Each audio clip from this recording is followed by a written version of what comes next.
हम एक क्वेश्चन से शुरुआत कर रहे हैं। जैसे देखिए, सपोज आपको ना ये एक इंक्लाइन प्लेन दिया है, लेकिन मैं इसको कोशिश कर रहा हूं कि फ्रंट फेस दिख जाए। ये समझ आ रहा है कि क्या है भाई? अक्सर हम खाली ये बनाते थे सीधा, आपको ये पूरा फेस दिखा दिया गया, क्योंकि एक ही 3-4 चीजें लुटाएंगे इनको। मान लीजिए कि हॉरिजॉन्टल के साथ ये हॉरिजॉन्टल लाइन है, हॉरिजॉन्टल के साथ तो प्लेन का एंगल है, हॉरिजॉन्टल के साथ प्लेन का एंगल कितना है? थीटा। और मैंने इस पे ना ऊपर 4 चीजें रख दी।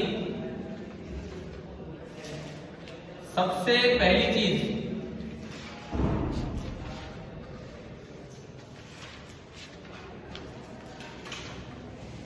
दूसरी चीज,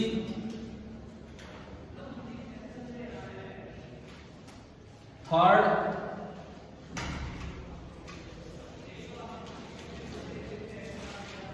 एंड फोर्थ।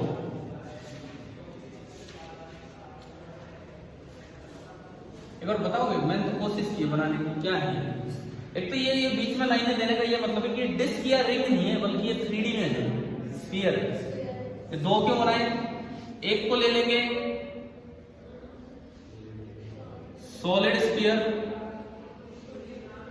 पहला मैंने लिया सॉलिड स्फीयर, दूसरा मैंने लिया सेल होलो स्फीयर, है ना? तीसरा मैं लेता हूं होलो सिलेंडर, नंबर 3।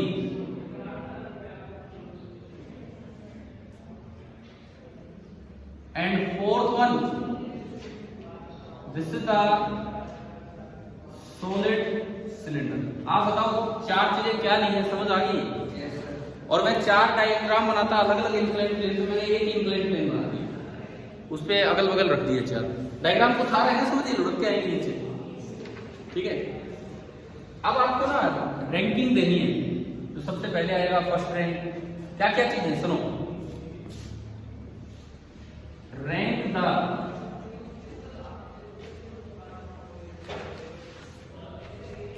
सबसे पहली चीज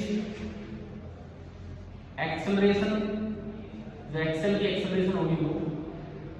नंबर 2 टाइम टेकन, उतरने में कितना टाइम लगेगा।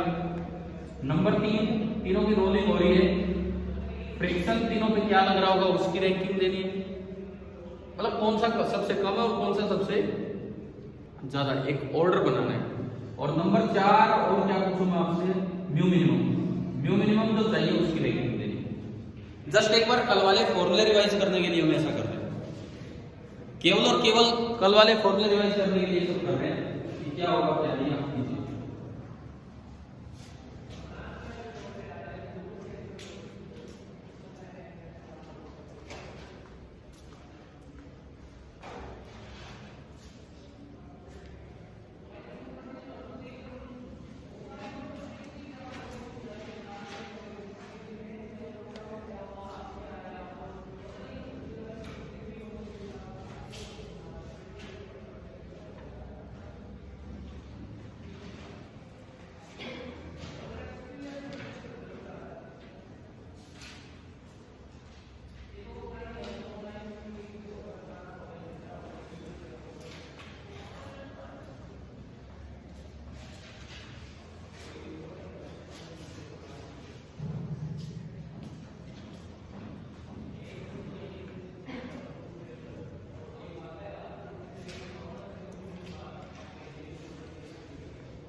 एक बार बताओ टाइम ना एक्सेलरेशन लिखी आपने। सबसे पहले तो ना चारों का ये बताओ k²/r², चारों का कितना होगा? पहला इसके लिए बोलिए, सॉलिड स्फीयर के लिए 2/5, इसके लिए 2/3, याद है ना? इसके लिए 1, ये रिंग की तरह होता है, और इसके लिए 1/2। तो अगर जरूरत पड़े r²/k² की 5/2, 3/2, 1 and 2। आ रहा है समझ? अब पहला फॉर्मूला एक्सेलरेशन, क्या फॉर्मूला होता है एक्सेलरेशन का? g sin थीटा के ऊपर, वो तो सबके लिए सेम है। और मुझे थीटा से मतलब भी नहीं कितना है, क्योंकि मुझे केवल रैंकिंग देनी है, कंपेयर करना है कितना है वो नहीं। नीचे क्या था 1 प्लस, तो इससे एक चीज समझ आ रही है, जिसका k²/r² सबसे ज्यादा होगा एक्सेलरेशन उसकी सबसे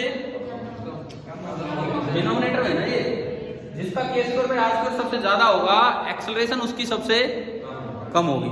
देखो डायग्राम देख के बताओ k²/r² सबसे ज्यादा किसका है? ये है ना, ये 1, यानी कि इसकी एक्सेलरेशन सबसे, बार बार देखो ध्यान दो, जो k²/r² सबसे ज्यादा है ये डिनोमिनेटर में, उसकी एक्सेलरेशन सबसे कम। तो स्मॉलेस्ट एक्सेलरेशन सबसे पहले नंबर आता है किसका? बोलो, मैं नंबर 3 लिख देता हूं, ठीक है। अब कई बार रैंक का क्वेश्चन आता है ना, वो आगे बताते हैं ग्रेटेस्ट फर्स्ट देना है या स्मॉलेस्ट। कई बार रैंकिंग ऐसे दी जाती है कि जो ग्रेटेस्ट है उसको फर्स्ट रैंक दो, देन सेकंड, देन थर्ड। कई बार ऐसा लिखा रहेगा क्वेश्चन में स्मॉलेस्ट है उसको फर्स्ट रैंक दो, देन सेकंड, देन थर्ड, इस तरह से चलेगा, ठीक है ना। तो हम सबसे पहले हमने उठाया, तो पहले नंबर पे सबसे स्मॉल एक्सेलरेशन इसकी है। इसके बाद बताओ, देखो 2/5 होता है 0.4, 5 4 20, 3 20, 0.6 और ये 0.5, तो 1 के बाद है 0.6, 1 के बाद है 0.6, यानी कि इससे ज्यादा एक्सेलरेशन आएगी होलो स्फीयर की। 0.6 के बाद है 0.5, तो उससे ज्यादा एक्सेलरेशन आएगी किसकी? सॉलिड सिलेंडर की। और फिर सबसे छोटा है 0.4, यानी कि सबसे ज्यादा एक्सेलरेशन किसकी आएगी? सॉलिड स्फीयर की। तो ये स्मॉलेस्ट एक्सेलरेशन है और ये लार्जेस्ट एक्सेलरेशन है। एक्सेलरेशन कंपेयर करना आ गया? आ गया सभी को समझ? एक्सेलरेशन ऐसे कंपेयर करनी है, 3 2 4 1, ये एक्सेलरेशन कंपेयर होगी, ठीक है। इसके बाद टाइम। अब बताओ एक्सेलरेशन जिसकी कम होगी वो जल्दी आएगा या वो देर से आएगा? देर से आएगा। जिसकी एक्सेलरेशन ज्यादा होगी वो फटाफट आएगा। क्यों भाई? s बराबर होता है हाफ ए टी स्क्वायर, इनको रिलीज किया है, तो s बराबर half a T square, s तो सेम है जो चल के आना है चारों को, तो इसका मतलब ए टी स्क्वायर सेम है, ए टी स्क्वायर सेम है, तो a जिसका ज्यादा होगा t उसका कम होगा, तभी तो ए टी स्क्वायर की वैल्यू क्या है? प्रोडक्ट सेम है। समझ रहे हो ना? ये चीज क्लियर हो रहा है? या फिर यूं कहें जो टाइम टेकन है that is equal to √2s/a, s सबका s बराबर half a T square, s सबका सेम है, तो a जिसका कम होगा टाइम उसका ज्यादा। तो सबसे कम टाइम कौन लेगा? a, फिर 4 2 3, तो सबसे जल्दी उतर के आएगा 1, मतलब सॉलिड स्फीयर। उससे उसके बाद आएगा नंबर 4 सॉलिड सिलेंडर, उसके बाद आएगा नंबर 2 होलो स्फीयर, और सबसे लेट कौन आ रहा होगा? Hollow cylinder. समझ पा रहे हो हमारा सवाल? क्लियर हो रहा है ना सभी को? ठीक है। फ्रिक्शन का क्या फॉर्मूला था?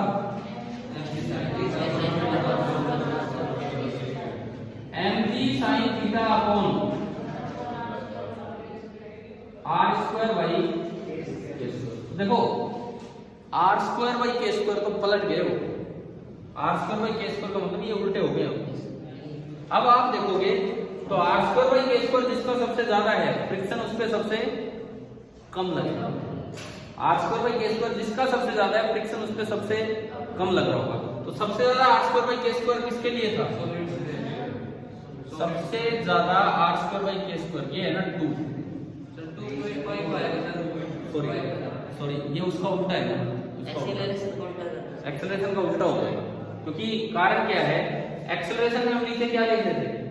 k²/r², इसमें नीचे क्या लिखते हैं? बिल्कुल उससे उल्टे रिजल्ट आए, समझ गए हो? तो इसकी रैंकिंग बनेगी 3 2 4 1, यहाँ क्या बनेगा? 1 4 2 3, जो टाइम टेकन की रैंकिंग थी वही फ्रिक्शन की। मतलब सबसे कम फ्रिक्शन 1 पे लग रहा होगा, देन 4 पे, देन 2 पे, देन 3 पे। ये है 1 4 2 3।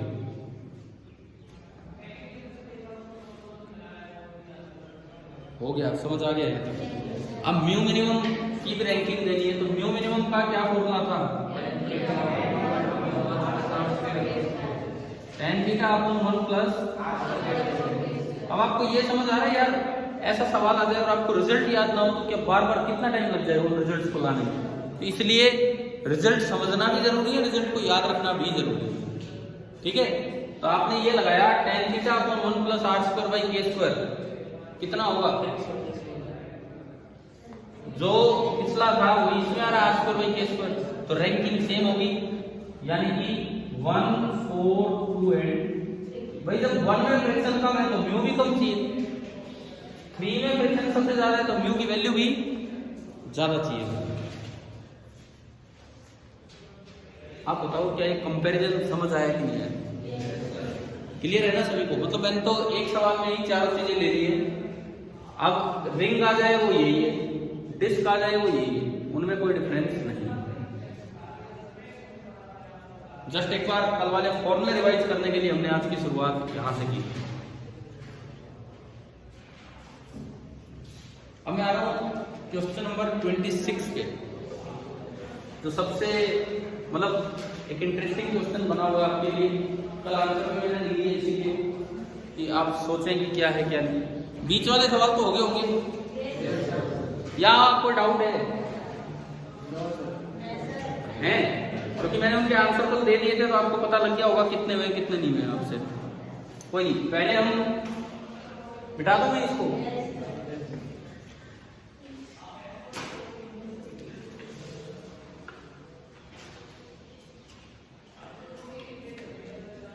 CPP number 44।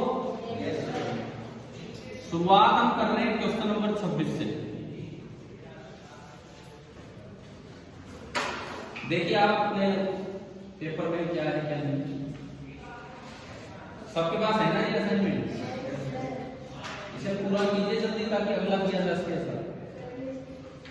नियमित इसमें एक एक्सरसाइज और कुछ लगा के 26 के बाद मल्टीप्लाई करें। अच्छा देखिए question number 26। A mass m moves with a velocity v collides inelastically with another identical mass at rest। एक मास m है, v वेलोसिटी से उछल रहा है, ठीक है। इनइलास्टिक कोलिजन हुआ है with another identical mass at rest. एक और मास है, हमें नहीं बोला कि भाई कोलिजन हेड ऑन है कि ऑब्लिक है, तो हम हेड ऑन नहीं मान सकते, कुछ नहीं दिया, समझ गए? सपोज यहां एक और मास रखा था और हेड ऑन हो भी नहीं सकता है इस तरह का, क्योंकि ये ऐसा क्वेश्चन है, पॉसिबिलिटी पूछिए कि क्या ये पॉसिबल है, क्या ये आखिरी ऑप्शन को अगर आप देखोगे तो जिस तरह से। चलो कोई नहीं, इधर आते हैं। मैंने जनरल माना ऑब्लिक कोलिजन है और ये वाला मास किस पे था? रेस्ट पे। इस तरह का अरेंजमेंट है। After the collision the first mass moves with velocity v by under root 3 in a direction perpendicular to the initial direction of motion। Initial direction ये है, तो आफ्टर द कोलिजन बोला है कि ये जो मास है ये इधर चला गया, कितनी वेलोसिटी से? v by root 3 से, है ना। Find the speed of the second mass after the collision. पहले तो आप बताओ आपने कैसे कैसे सोल्व किया? चलो ठीक है, आप हेड ऑन मान लो, आपने हेड ऑन से किया होगा, उस पे आओ। ये दूसरा मास यहां रखा है और इसकी स्पीड कितनी है? 0। पहला कितनी स्पीड से आ रहा है? v से। आपने हेड ऑन कोलिजन माना और मुझे बताना है कि आफ्टर द कोलिजन जो दूसरा मास है उसकी स्पीड कितनी होगी, ये बताना है ना। क्या किया आपने, बताओ एक बार क्या किया? अलोंग द लाइन आपने क्या कर दिया? Momentum conservation. Initial momentum along the line, initial momentum कितना? बोलो यार, कुछ तो बोलो।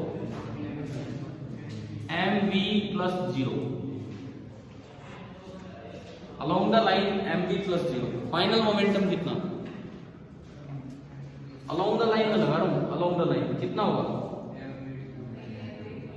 इसका तो ही नहीं होगा, उस डायरेक्शन में कहीं, और दूसरे का mv2। अगर आप इक्वेट करते हो तो v2 बराबर कितना आ रहा है, v आ रहा है, ठीक है। अब इसमें ऑप्शंस देखो, क्या किसी भी ऑप्शन में v दे रखा है, क्या किसी भी ऑप्शन में v दिया हुआ है, सेकंड मास की जो स्पीड है वो, पहले तो इस चीज का हो ना, क्या किसी भी ऑप्शन में v ऑप्शन दे रखा है, v नहीं दिया। अब आप मुझे बताओ आपका कैसे क्या आ रहा था, क्या आपने ये ऐसे लगाया p final m into v by root 3, ऐसे लगाया, तो किसी तरह तो आंसर आया होगा, वो कोई जवाब तो दो आप, उसके बाद ही तुम आगे डिस्कस करूंगा। देखो एक चीज दिमाग लाओ, एक चीज आपने ऑब्लिक कोलिजन में पढ़े, आपको ध्यान है कि ऑब्लिक कोलिजन में ना हम इस तरह का डायग्राम बनाते थे, ऑब्लिक कोलिजन में हम इस तरह का डायग्राम बनाते थे कि लाइन ऑफ इंपैक्ट याद है, एक इसके परपेंडिकुलर ये बनाते थे हम डायग्राम, ठीक है। मान लो ये है आपकी लाइन ऑफ इंपैक्ट, एक बॉल किस पे रखी है, रेस्ट पे, दिया है क्वेश्चन में आइडेंटिकल बॉल एट रेस्ट, तो ये वाली जो बॉल है ये तो बिल्कुल किस पे है, रेस्ट पे है, ठीक है। कोलिजन हुआ, इधर से एक बॉल चल के आ रही है, हमें नहीं पता वो किधर क्या कोलाइड कर रही है, सपोज सीधी आ रही है, सपोज में ये केस इधर की तरफ आ रही है, कितनी वेलोसिटी से, v से। टक्कर के बाद बोला है कि ये जो बॉल है ये किधर चलेगी, जिधर जा रही थी उसके परपेंडिकुलर डायरेक्शन में, कितनी स्पीड से, v बाई रूट 3। तो आपसे ये पूछा है कि जो दूसरी बॉल होगी ना, दूसरी बॉल, उसकी आपको स्पीड बतानी है। भाई एक चीज हमने पढ़ी है, क्या परपेंडिकुलर डायरेक्शन वाले कंपोनेंट चेंज हो सकते हैं वेलोसिटी के, बताओ, क्या परपेंडिकुलर डायरेक्शन वाला कंपोनेंट चेंज हो सकता है वेलोसिटी का। अगर ये इधर आ रहा था, अगर ये इधर आ रहा था तो इसकी उधर वेलोसिटी कितनी थी, 0, और इसकी तो रेस्ट पे आया तो इसकी भी उधर कितनी है, 0, समझ रहे हो। तो टक्कर के बाद क्या इसकी इधर वेलोसिटी आ पाएगी, कुछ नहीं, बोलो, मैं बताऊंगा आपको अभी, वहां तक आ पाएगी क्या, नहीं आ सकती। तो मतलब ये वाला केस तो पॉसिबल ही नहीं, ये वाला केस तो पॉसिबल ही नहीं, मतलब ऐसा हो ही नहीं सकता कि ये इधर की तरफ आके टकराए, इधर की तरफ आके टकराए और टक्कर के बाद कैसे हो जाए उसके परपेंडिकुलर, ये तो पॉसिबल ही नहीं है, समझ आ गया। दूसरा केस, कोई डाउट है तो इसमें पूछो भाई, अभी एक अच्छा सवाल। दूसरा केस, मान लो मुझे थोड़ी पता है कि ये इसी लाइन के अलोंग जा रहा था, पता नहीं किसी एंगल पे जा रहा था, टकरा गया बीच में, मैं कहता हूँ कि किसी एंगल पे जा रहा था और ये टकरा गया बीच में। सुनो, ये मास है m, हमें नहीं पता ये कहीं नहीं जा रहा था v स्पीड से, और इसमें दो कंपोनेंट थे, इसमें दो कंपोनेंट थे वेलोसिटी के, बाद में टक्कर के बाद इधर कितना है, इधर v बाई रूट 3, तो इसका मतलब पहले भी इधर कितना था, v बाई रूट 3। तो दूसरा कंपोनेंट कितना होगा जिससे कि नेट स्पीड v बने, दूसरा कंपोनेंट कितना होगा जिससे कि नेट स्पीड v बने, मैंने इसको vx बोल दिया, तो vx square plus v by root 3 square, question में दिया है कि इसकी स्पीड कितनी v, समझ आ रहा है क्या किए। एक कंपोनेंट अगर टक्कर के बाद उधर जा रहे हैं v बाई रूट 3 से, तो मतलब पहले भी उधर कितनी स्पीड थी, v बाई रूट 3, यही था, है ना। इससे vx आ गया मेरे पास, vx square plus v square by 3 is equal to v square. तो vx स्क्वायर आया, v स्क्वायर में से v स्क्वायर बाई 3 गया, 2v स्क्वायर बाई 3, यानी कि जो vx था पहले वो था अंडर रूट 2 बाई 3 टाइम्स। इतनी बात आ गई समझ। इसका मतलब टक्कर से पहले ऐसा हाल था कि इसमें इधर थी 2/3v और इसमें इधर थी 1/3। समझ आ रहा है? ये कंपोनेंट थे जिससे कि इसकी जो नेट वेलोसिटी थी, नेट वेलोसिटी वो कितनी थी टक्कर से पहले v, और ये भिड़ गया किसी के साइड में रखे हुए मास के। समझ आए यहां तक? टक्कर के बाद बोला है कि वो केवल परपेंडिकुलर डायरेक्शन में निकल लिया, कितनी वेलोसिटी से? v/√3 से। इसका मतलब ये वेलोसिटी तो इसकी पूरी पूरी इसको मिल जानी थी, क्योंकि along the direction of LOI momentum conserve रहता है। क्वेश्चन के अकॉर्डिंग इसमें केवल v/√3 बचा, तो इधर तो वेलोसिटी नहीं बची, है ना? इधर वेलोसिटी नहीं बची, तो ये जो स्मॉल m है ये इसकी वेलोसिटी लेके निकल लिया होगा, तभी तो मोमेंटम कंजर्व रहेगा, तभी तो मोमेंटम कंजर्व रहेगा। समझ आ रहा है क्या? देखो हमने इस इंफॉर्मेशन से उसकी इनिशियल कंपोनेंट किया, और फिर इधर वेलोसिटी नहीं है और मोमेंटम इधर कंजर्व रहना है, यानी कि इसकी पूरी वेलोसिटी इसको मिली थी, बन गई ये तो सिचुएशन। अब आपसे पूछा क्या है क्वेश्चन में, क्या पूछा है? Velocity of second ball. एक बार इसको देख के बताओ कितनी आ रही है, कौन सा ऑप्शन आ रहा है? सी। कितने बच्चों का ऑप्शन सी आया? कितने बच्चों का सी आया था? गलत है, आंसर नहीं है। कितने बच्चों का सी आया? अगर यहीं तक नहीं पहुंचे तो फिर मैं कहां आगे लेके चलूं? फिर क्या आंसर निकाल के लाए थे इसका? सी किया था पहले तो का क्या मतलब? मैंने क्या गलत बोल दिया था? फिर देखो सवाल अच्छा इसलिए जा रहा है कि बाद वाली सिचुएशन देख के आपने इनिशियल वेलोसिटी के टुकड़े किए, और इन टुकड़ों से बाद वाली सिचुएशन देख के इसकी वेलोसिटी बता दी, और लगभग अगर बच्चे के दिमाग में आ जाए तो जो वेलोसिटी ये लिख देगा। लेकिन फिर भी ये गलत है, क्यों बताओ? पहले तो ये बता दो, क्या यहां तक समझ आ गया कि ऐसा कैसे हुआ है ना? टक्कर के बाद क्या दोनों एक दूसरे के परपेंडिकुलर चल पड़ेगी? नहीं, वो उधर ये आपको एक सवाल पूछा गया था कोलिजन में, ऐसा इलास्टिक कोलिजन में होता है। आप देखोगे अपनी नोट्स में देखोगे क्वेश्चन है वहां पे, अगर इलास्टिक ऑब्लिक कोलिजन है बिटवीन टू आइडेंटिकल मासेस और जिसमें टारगेट मास रेस्ट पे हो, तो टक्कर के बाद दोनों परपेंडिकुलर चलते हैं। आप एक बार चेक कर लो अगर नोट्स कॉपी है तो आपके पास। कर लिए थे? नहीं मिला? ठीक है, घर जाके देख लेना चाहिए ऐसा। आओ इधर सुनो, देखो क्या वेलोसिटी इंटरचेंज हुई है कि नहीं? इसकी वेलोसिटी इसको मिल गई और इसकी वेलोसिटी अलोंग LOI क्या हो रहा है? 0। According to the question along line of impact velocities are interchange. ऐसा कब होता है बताओ? जब, क्योंकि आइडेंटिकल मास है, तो ऐसा कब होता है? कोलिजन कैसा हो? Elastic. This implies collision must be elastic. Situation तो हमने बना दी, इसका मतलब कोलिजन मस्ट बी कैसा होना चाहिए? इलास्टिक। लेकिन क्वेश्चन में पढ़ो क्या दिया है कि कोलिजन कैसा है? इलास्टिक। तो क्या ये पूरी वेलोसिटी इसको मिल पाएगी? क्या ये पूरी वेलोसिटी इसको मिल पाएगी? नहीं मिल पाएगी। समझ रहे हो? तो हम कुछ नहीं बता पा रहे कि ये उधर का कंपोनेंट रखेगा और इधर का खत्म हो जाएगा। इसका मतलब अगर कुछ भी हुआ है तो बाहर से हो सकता है कोई एक्सटर्नल इंपल्स दिया गया हो जिस वजह से इसमें वेलोसिटी आई। क्योंकि अगर वर्ड इलास्टिक दे दिया जाता तो इस क्वेश्चन का आंसर कितना हो जाता? सी। समझ गए हो? अगर क्वेश्चन में वर्ड इलास्टिक दे दिया जाता तो इसका आंसर हो जाता सी। लेकिन क्वेश्चन में वर्ड इनइलास्टिक देने का मतलब है कि एनर्जी का तो लॉस होना है, और फिर भी आप चाह रहे हो कि परपेंडिकुलर निकले। इसका मतलब बाहर से कुछ क्या है, कुछ ना कुछ एनर्जी आपने प्रोवाइड की होगी। ऐसा दे रखा है चौथा option. Situation of the problem is not possible without external impulse because the collision is given to be inelastic. तो आपको बाहर से कोई ना कोई सिचुएशन लगानी पड़ेगी तब जाके नहीं तो यार ऐसा। अगर मैंने केवल नन ऑफ दीज लिखा होता डी ऑप्शन तो आप सोचते यार क्या करना है। ये तो आपको सिचुएशन समझा रहा है, तो एक बार बस, क्या अभी समझ आ गया कि नहीं आप सभी?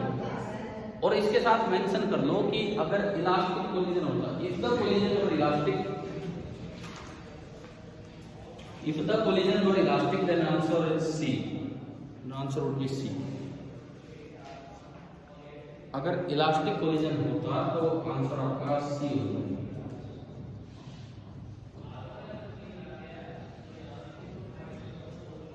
अब बताओ, कल हमने इसमें 1 से 17 18 कोलिजन कहां तक कर दिए थे? जहां तक भी हो गए थे। मैं थोड़ा वापस चलता हूँ। 26 के बाद 25 हो गया ना? कोई डाउट हो पूछना तो आंसर बता दिए मैंने कल इनके, ठीक है। 25 के बाद 24, 24वां हो गया नहीं हुआ। A ball of mass 1 kg strikes a heavy platform elastically moving upward with a velocity 5 meter per second. The speed of the ball just before the collision is 10 meter per second downward. तो impulse imparted on the ball, तो ये तो वो special case वाले लगाने चाहिए आपको, है ना? अगर बहुत ही हैवी चीज से आप टकराए हो तो बताओ फाइनल वेलोसिटी कैसे लिखते हैं? बताओ। आपसे नहीं हुआ लेकिन मैं आपसे पूछूंगा ना, तभी तो मैं कराऊंगा। कम से कम एक बार अपनी कॉपी लेके बैठा हो साथ, जब भी ये क्वेश्चन करते हो, क्या पता ऐसे कोई रिजल्ट काम आ रहा हो। क्यों बताओ, ये कोलिजन कैसा है? इलास्टिक। इलास्टिक कोलिजन में एक बड़ी हैवी चीज चल रही है, पीछे से एक लाइट चीज आके टक्कर मारती है। टक्कर से पहले इसकी स्पीड u1 है और इसकी स्पीड है u2। टक्कर के बाद ये पीछे आ गई, क्या इसकी स्पीड में कोई फर्क पड़ेगा? ये तो याद आपको, लेकिन यूं बताओ इसकी स्पीड की कैसे लिखते हैं?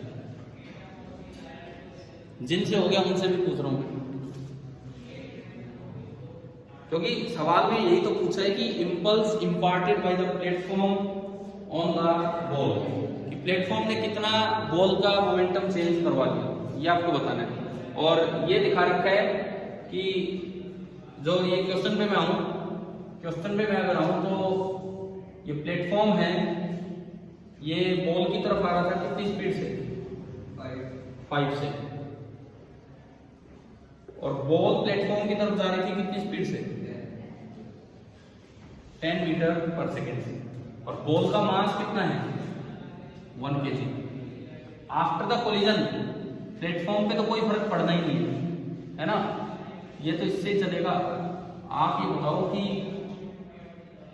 इसकी वेलोसिटी क्या होगी? 2 मिनट सोच के बताएं क्या होगा, बिकॉज उसके बाद तो 1 मिनट का है, 1 सेकेंड का है लगाना।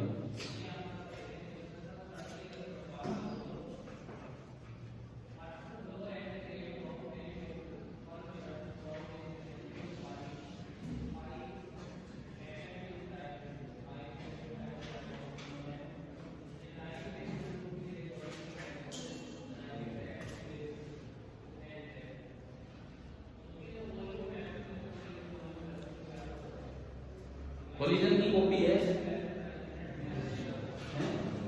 देखो तो आप देखो ना, उसमें एक ही चीज का बात नहीं है। स्पेशल केसेस क्या हो? इलास्टिक कोलिजन के स्पेशल केस।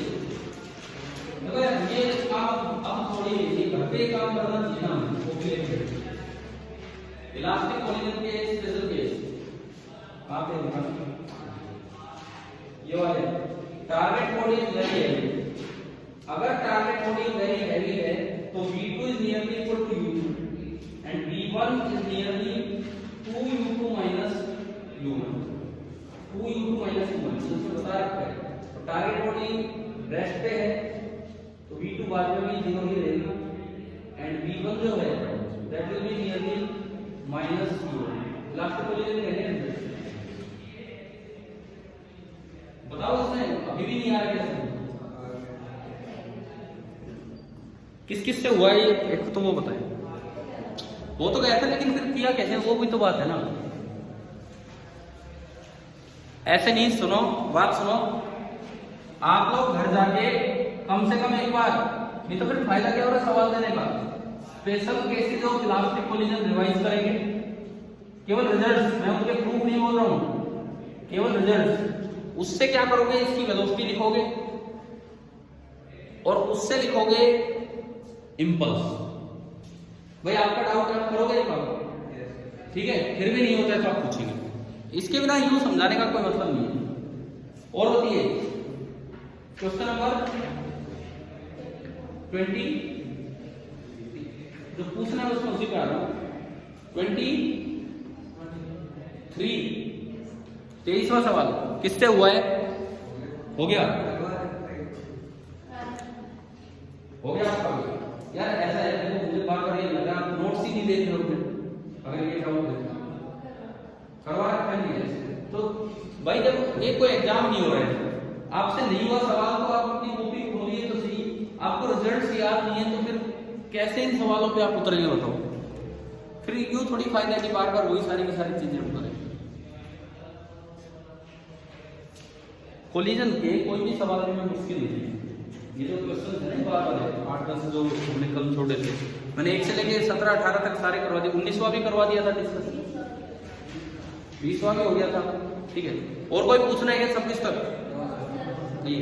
अब सुनो, जिनसे नहीं हुआ है कोई भी सवाल आप पूछ सकते हैं, कोई दिक्कत नहीं है। अगली क्लास में पूछ लेना, वो तो कोई प्रॉब्लम नहीं है ना हो तो। लेकिन उससे पहले कम से कम एक बार अपने नोट्स रिवाइज जरूर करें और उनसे चीजों को रिलेट किया कीजिए। कोई नई बात सीखते हो तो उसमें लिखा दीजिए। ये सब इस तरह सारे हो गए। बताओ यार, डाउट ही नहीं बताते हो गए? कल का काम सुनिए। मल्टीपल करेक्ट 27 से लेके कंप्लीट करके लाओगे। पैराग्राफ जैसे फिर मैट्रिक्स मैच। मैट्रिक्स मैच का मतलब जानते हो? उसमें मतलब मैच का बोलोगे नहीं कि एक के साथ 2 भी मैच हो, बोलो क्यों हैं? हो गए करके लाए हो? पर मैं आज आंसर नहीं दूं ना, फिर अभी सबने तो किए नहीं ना, फिर रहने दो, कल कर लेंगे ना। आज सभी ने नहीं किए। कल का आपका काम ये है कि सीपीपी नंबर 44 जो है वो आपको कंप्लीट करके लाना है, और आपने जो सवाल पूछा वो आप करके लाओगे। ठीक है, अपने स्पेशल केसेस पढ़ के। चले भाई आगे बढ़े। और कोई डाउट है तो बताओ।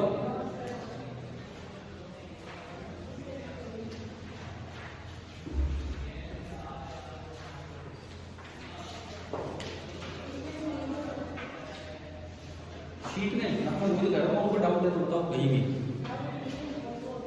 होमवर्क दिया था इसमें, और बता दूं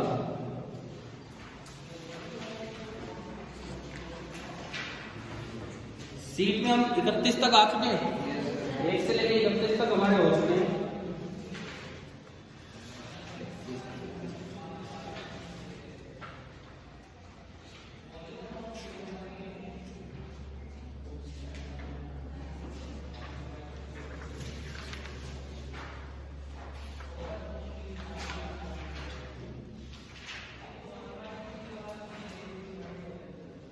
आप इसमें ऐसा करोगे, एक तो उसके काफी काम मैंने दे दिए, इसके बस 37 तक, ज्यादा नहीं दे रहा हूं मैं क्योंकि आप करके नहीं लाएंगे जितना काम। 37 तक, और मैं लिख रहा हूँ 1 to 37। कोई नहीं किया है तो आप करेंगे। 31 तक हो गए। और सीपीपी उसके दिए हैं सवाल नंबर 27 से 39, और इसके 31 to 37। देखो छुट्टी तो है नहीं, आज कम से कम जाके इतना काम तो जरूर करके लाना जितना भी है। अगर किसी ने कर रखे तो अपने आप आगे ट्राई कर सकते हैं, कोई बात नहीं। शीट के आंसर हैं, इसके आंसर मैं आज नहीं आपको फिर कल दूंगा। किसी ने ट्राई कर रखे आज भी ले सकते हैं। फिर यार वो पूरी क्लास को मजे नहीं आते, और कोई बात नहीं। ठीक है ठीक है ठीक है।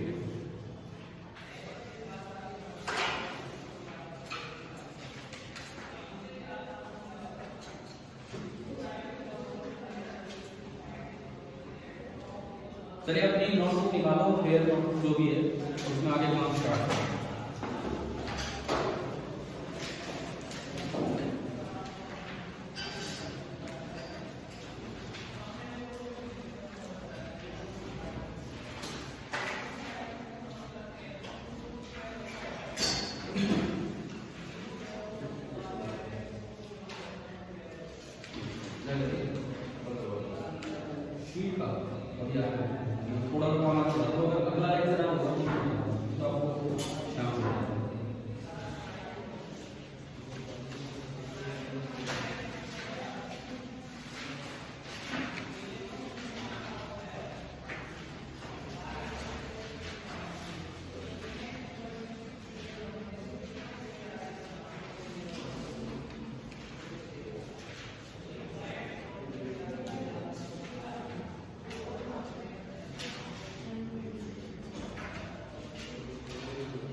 एक क्वेश्चन से हम शुरुआत कर रहे हैं।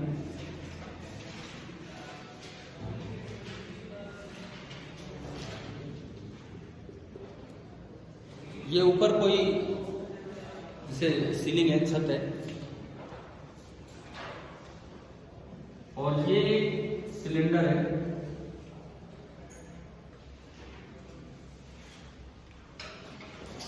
और इस पे ना रस्सी लिपटी हुई है जो ऊपर बंधी हुई है।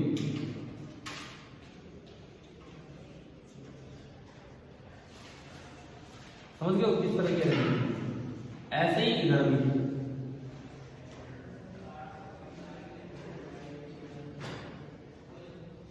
सिलेंडर का मास है m। आप मुझे बताओ, अगर मैं इसको छोड़ दूं तो सिलेंडर किधर जाएगा? छोड़ते रुका रहेगा, ये बैलेंस हो सकता है यहाँ या घूमेगा? समझ में आ रहा है? दोनों रस्सी पीछे की तरफ है, तो छोड़ते ही क्या होगा? घूमना स्टार्ट करेगा। और ये यहां से इसको रिलीज किया, डायग्राम बनाए, फिर क्वेश्चन पे आते हैं।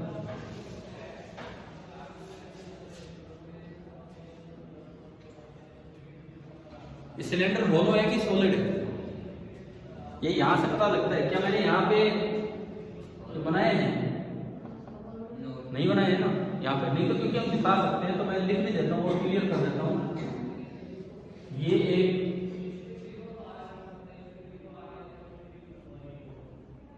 Hollow cylinder,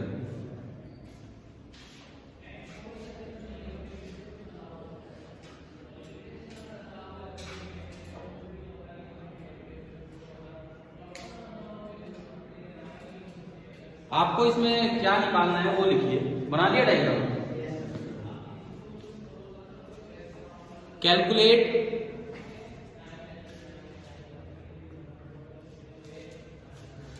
the tension T in the string, calculate the tension T in the string and the speed of the cylinder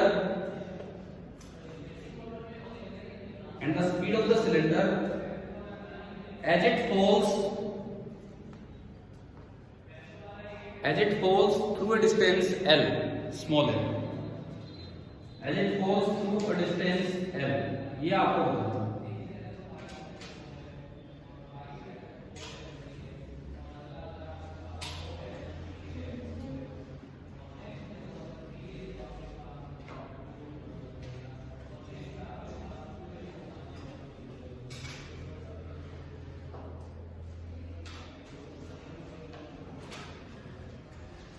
कीजिए। आप सोचिए कि ये मतलब हम अब तक जो क्वेश्चन ले रहे थे प्योर रोलिंग ऑन ग्राउंड, उस तरह का काम कर रहे थे, कभी इंक्लाइन कभी कुछ। अब सोचो यहाँ तो रोलिंग है कि नहीं है, क्या स्लिप करेगा या रोल करेगा कि क्या है क्या नहीं है। उसी रोलिंग को अलग तरह के सवाल में लेके आते हैं।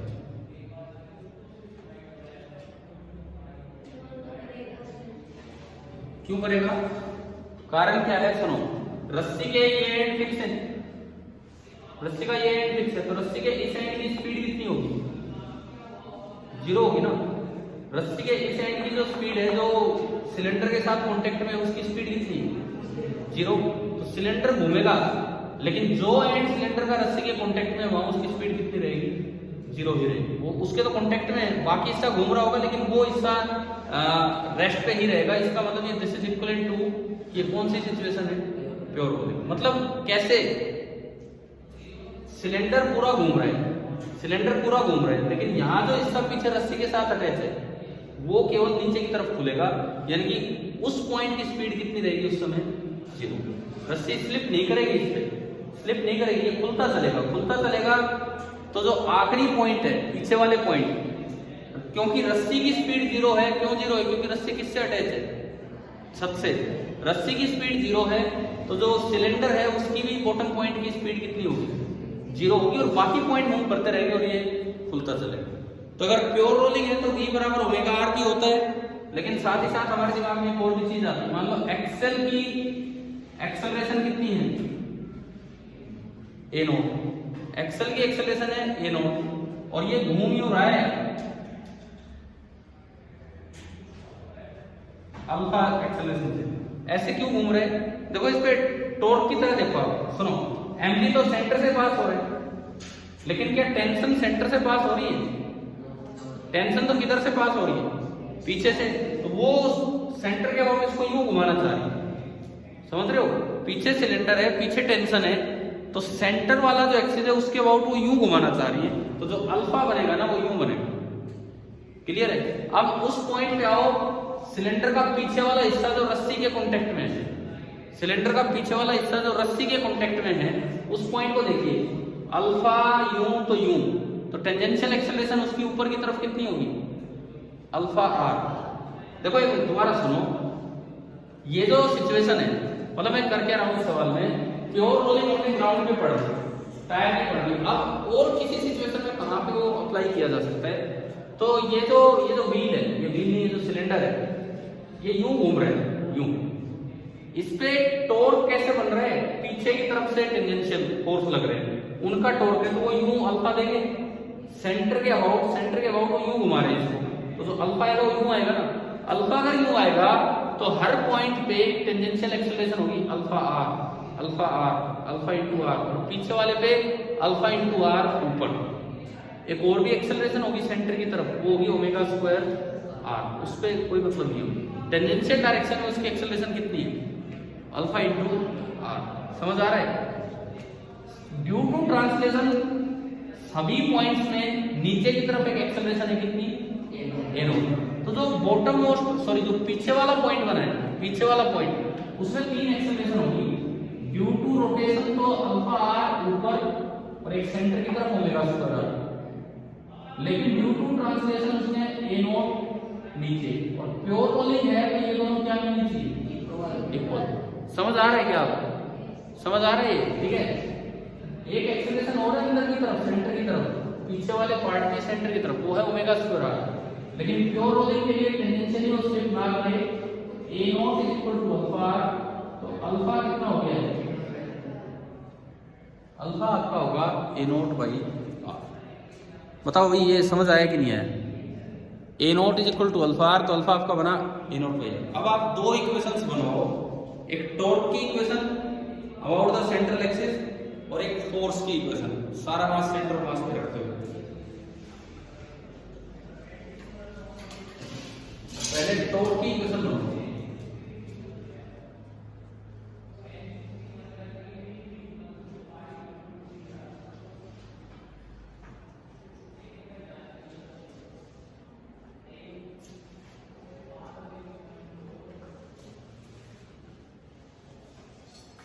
Torque about the centre mg का कितना?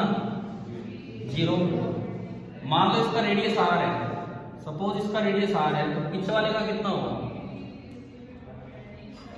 सेंटर के अबाउट, सेंट्रल एक्सिस ये है इसका रोटेशन वाला एक्सिस, पीछे टेंशन यहां लग रही है, कितनी दूर लग रही है एक्सिस से?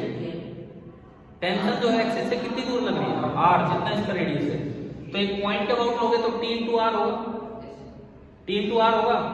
अब वो तो एक पॉइंट के अबाउट है, अब आपको देखना होगा वो एक्सिस के पैरेलल है, एक्सिस के परपेंडिकुलर, क्योंकि एक्सिस के अबाउट टॉर्क निकालते हैं तो कैसे देखते हैं? पहले पॉइंट के अबाउट निकालो और फिर उसका कंपोनेंट करना होगा। तो t इंटू r तो यूं आया। अब देखो मैंने एक्सिस पे सिलेंडर के बीच में एक पॉइंट लिया, उससे पीछे वाले पॉइंट को देखा तो वो तो r है और फोर्स ऊपर लग रहा है, तो r क्रॉस f उधर जा रहा है। समझ आ रहा है कि नहीं आ रहा है? बताओ। बीच में मैंने एक्सिस लिया, एक्सिस पे एक पॉइंट लिया, पॉइंट से उसका फोर्स वाले पॉइंट का पोजीशन वेक्टर बनाया, r आगे बना पीछे और f ऊपर लग रहा है टेंशन, तो r क्रॉस f करोगे तो टॉर्क किधर आ रहा है? उस साइड जा रहा है, और ये डायरेक्शन एक्सिस के क्या है? पैरेलल। तो जो पॉइंट के अबाउट है वही एक्सिस के अबाउट, इसका टॉर्क बनेगा t इंटू आर, सिमिलरली इसका भी t इंटू आर, और mg का 0। तो टोटल टॉर्क मैं इस इक्वेशन पे आऊं, tau is equal to i into alpha, तो टोटल टॉर्क कितना? 2tr। i कितना बताओ इसका? ये क्या है? ये होलो, यानी कि mr स्क्वायर, और अल्फा हमने देखा था अभी a नॉट बाई r, एक r से एक r कैंसिल और एक r से r डिवाइड, तो यहां से मेरे पास एक इक्वेशन आ गई 2t is equal to M N O. एक इक्वेशन आ गई 2t equal to M N O. समझ आया कि नहीं आया बताओ। अब दूसरी आप ट्रांसलेशनल इक्वेशन बनाओ, शायद गलत हो। हाँ, सारे मास को सेंटर मास पे रख के दूसरी इक्वेशन अगर आप बनाएंगे, सारे मास को आपने सेंटर मास पे रख दिया तो नीचे कितना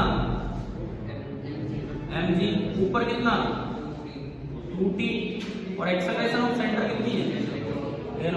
क्या इक्वेशन बनेगी mg minus 2t is equal to mno। Equation number 2, equation number 1, इन दोनों से t निकालो। n बताओ, क्योंकि इसमें सवाल में पूछा है कि भाई टेंशन t बताओ कितना है। t और n आप दोनों निकालो।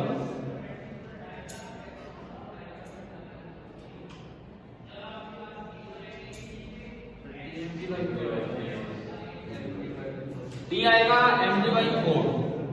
देखो आप सोल्व कीजिए। और a नोट कितना आएगा g/2। सही, t आएगा mg/4 और a नोट आएगा g/2। a नोट पूछा नहीं था लेकिन जरूरत पड़ेगी। तो मैं आपको ये दिखा रहा था कि रोलिंग और कहां हो सकती है। समझ आ रहा है? ये इस तरह का कोई भी सिचुएशन आए वो भी रोलिंग का ही केस होगा। क्लियर हो गया ना आपको?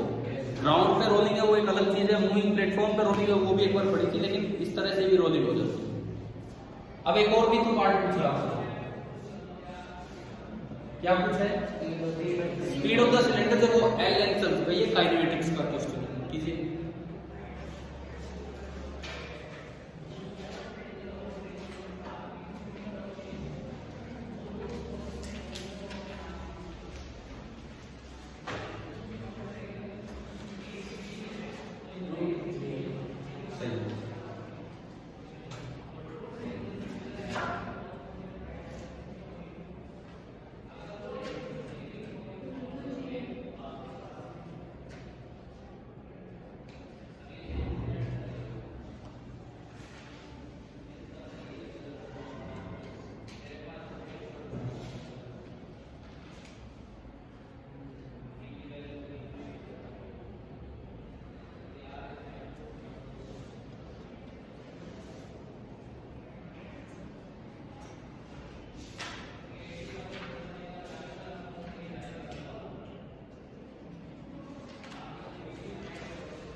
हमें बताओ कितना आया? √GL, only √GL। अब तो √2GL बोल रहे थे, √GL ही बोला है तो सही है। मुझे सुना √2GL। आपको ना केवल ये इक्वेशन लगानी है कांस्टेंट एक्सेलरेशन वाली, v² = u² + 2 एक्सेलरेशन कितना है g/2 × l। तो यहां से अगर आप स्पीड निकालेंगे तो ओनली कितना आएगा √GL। अब बताओ क्या रोलिंग यहां कैसे इन्वॉल्व हुई है? क्या समझ आ गया है? ठीक है। और जब भी कभी ये रस्सी वस्सी सिलेंडर पे पुली पे होगी ना, आप अपने आप अज्यूम किया करो कि वो स्लिप नहीं करेगी, और स्लिप नहीं करेगी कि that is equivalent to rolling, that is equivalent to rolling. ठीक है। अब हम एक बार लौट के आते हैं अपने एटवुड मशीन पे। आज तक हमने जो एटवुड मशीन पढ़ी, हमेशा पुली को कैसा माना है? मासलेस। लेकिन अब रोटेशन वाले चैप्टर में तो जरूरी नहीं कि पुली मासलेस है। ठीक है। तो नेक्स्ट हेडिंग आप डालना Atwood machine with a heavy pulley.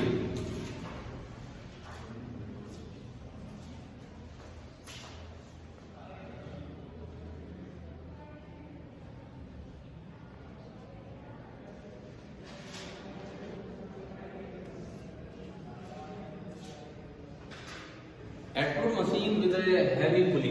इस पे हमें हैवी का मतलब कि उसका भी मास है। ये पुली है और रोप लाइट है, रोप तो हल्की मान रहे हैं, दिस इज ए लाइट रोप, हल्की रोप है, इसका मास नहीं है।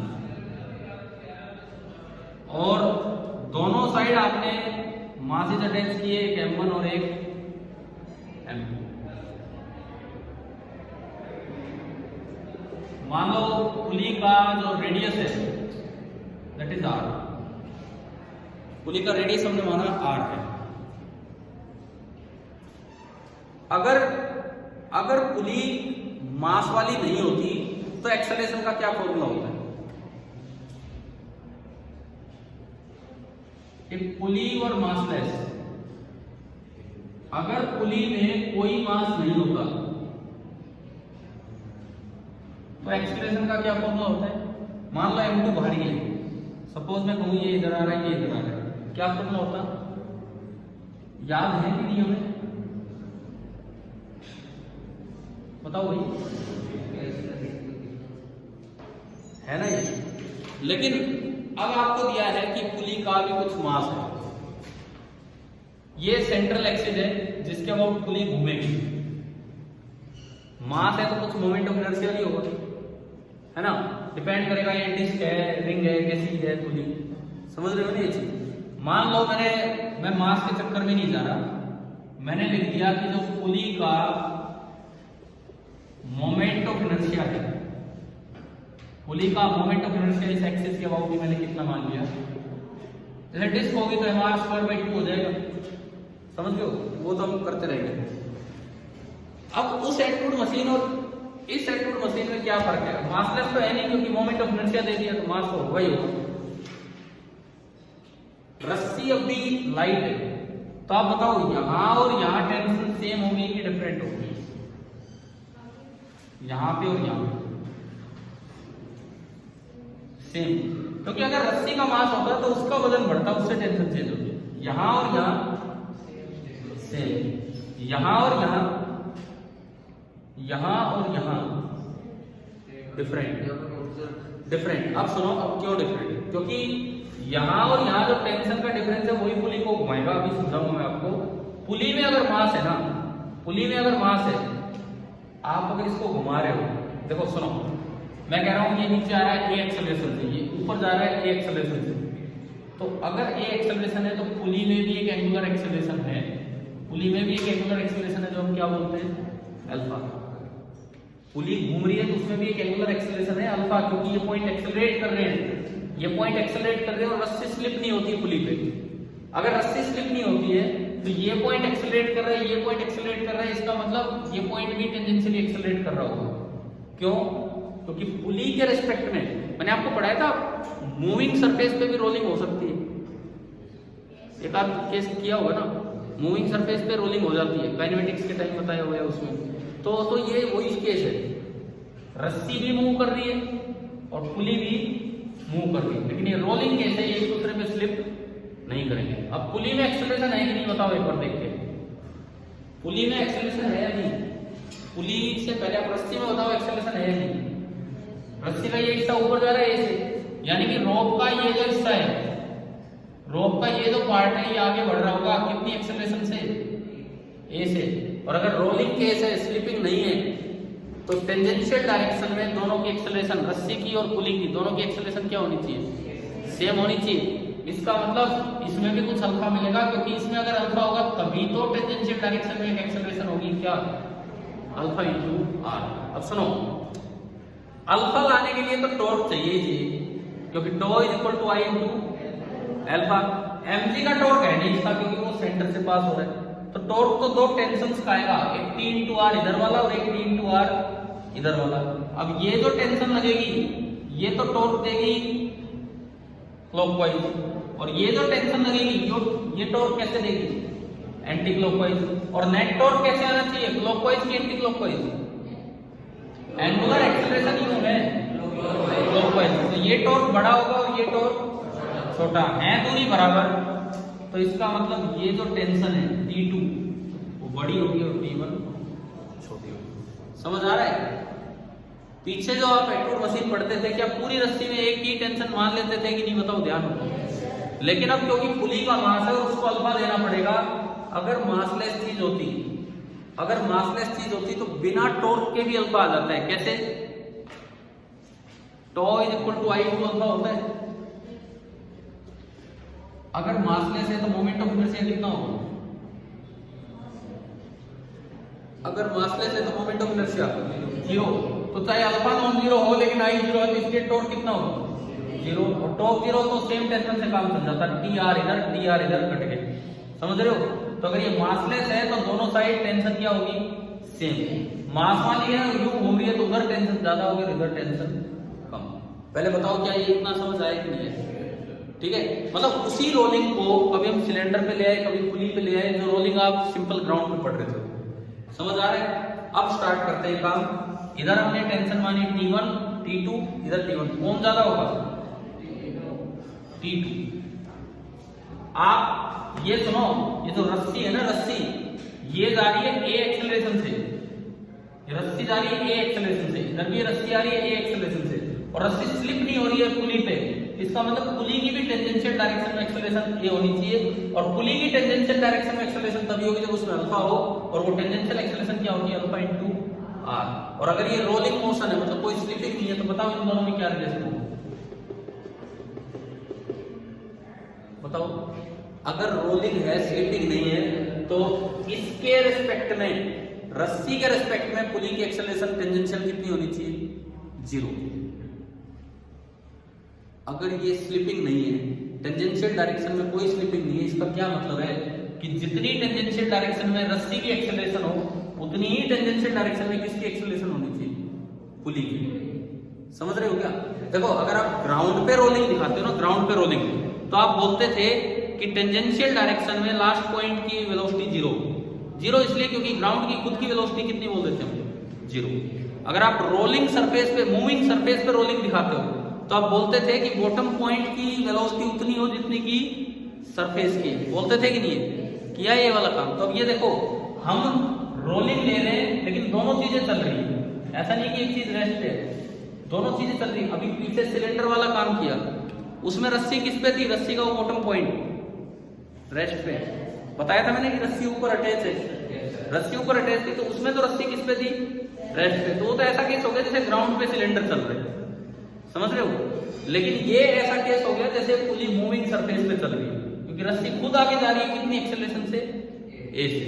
तो अगर मूविंग सरफेस पे चले, तो उसके रेस्पेक्ट में इसकी टेंजेंशियल एक्सेलरेशन जीरो हो, मतलब जितनी उसकी टेंजेंशियल एक्सेलरेशन है इतनी ही इसकी हो। समझ आ गया है? ठीक है, तो इसका मतलब कि अगर आप कोई स्लिपिंग नहीं चाहते, मतलब रोलिंग चाह रहे हैं और नो स्लिपिंग, क्या इक्वेशन बनेगी? A is equal to alpha into r, या अल्फा की बात करूं तो A बाई आर। अभी भी अगर इसमें डाउट है तो पूछिए आप।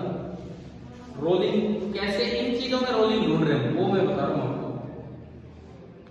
एक लास्ट बार ये सुन लो, मैंने एक क्वेश्चन लिया सिलेंडर का, फिर मैं आ रहा हूं पुली पे। सिलेंडर वाले केस में क्या था, जो रस्सी है वो फिक्स थी ऊपर, तो जो एंड रस्सी का सिलेंडर के कांटेक्ट में था उसकी स्पीड कितनी थी? जीरो। तो रस्सी की भी टेंजेंशियल डायरेक्शन में स्पीड एक्सेलरेशन कितनी करनी थी? जीरो। इस केस में क्या हो रहा है, रस्सी खुद मूव कर रही है, तो जो एंड रस्सी का पुली के साथ कांटेक्ट में है, टेंजेंशियल डायरेक्शन में उसकी एक्सेलरेशन है a, तो पुली की भी कितनी होगी? a ही होगी। मतलब अल्फा इंटू आर को आपने इक्वेट किया किससे? a से। ठीक है, अब सुनिए, अब आगे तो ये नहीं, ये फॉर्मूला तब है जब मासलेस हो। अब आपको ये निकाल के लाना है कि a कितना होगा। तो तीन वेरिएबल हो गए यहाँ पे, तीन वेरिएबल, यहाँ पर तीन वेरिएबल हो गए। कल तक दो ही वेरिएबल होते थे, a और एक t, और आप दो न्यूटन्स लॉ की इक्वेशन बनाते थे। आज तीन वेरिएबल हो गए, a, t1 और t2। तीन इक्वेशन बनेगी। देखो बड़ी आसान है, यहाँ न्यूटन्स लॉ की क्या इक्वेशन बनेगी? यहाँ ये ऊपर जा रहा है, t1 minus m1g is equal to m1a। यहाँ बताओ क्या बनेगी? m2g minus t2 is equal to m2a। तीसरी इक्वेशन आएगी रोटेशन से, पुली पे net torque is equal to I into alpha. Net torque बताओ पुली पे कितना है? पुली के mg का तो टॉर्क जीरो। पुली पे एक टॉर्क इसका होगा T2R, एक इसका होगा, कौन सा ज्यादा होगा? ये क्लॉकवाइज। तो बताओ pulley torque is equal to I into alpha, तो T2R माइनस T1R। आई तो आई है, खड़ा कर दो, आई की टर्म्स में आंसर निकालेंगे। अल्फा कितना है? अब आप बताओ कि आपके पास 3 वेरिएबल की 3 इक्वेशन बन गई है कि नहीं? इक्वेशन बनाने में तो आप लोग टाइम लगा ही नहीं रहे हो, है ना? तुरंत देखो बेल होने के बाद इक्वेशन बन गई है। असल टाइम तो लगा। आज की क्लास में हमने क्या सीखा कि जो रोलिंग ग्राउंड पे हो रही थी वो रोलिंग सिलेंडर, स्फीयर, पुली, इन पे ऐसे भी हो सकती है रस्सी के साथ। अब आप ये निकाल के लाओगे तीनों से सोल्व करके कि नई एक्सप्रेशन क्या हो, ठीक है?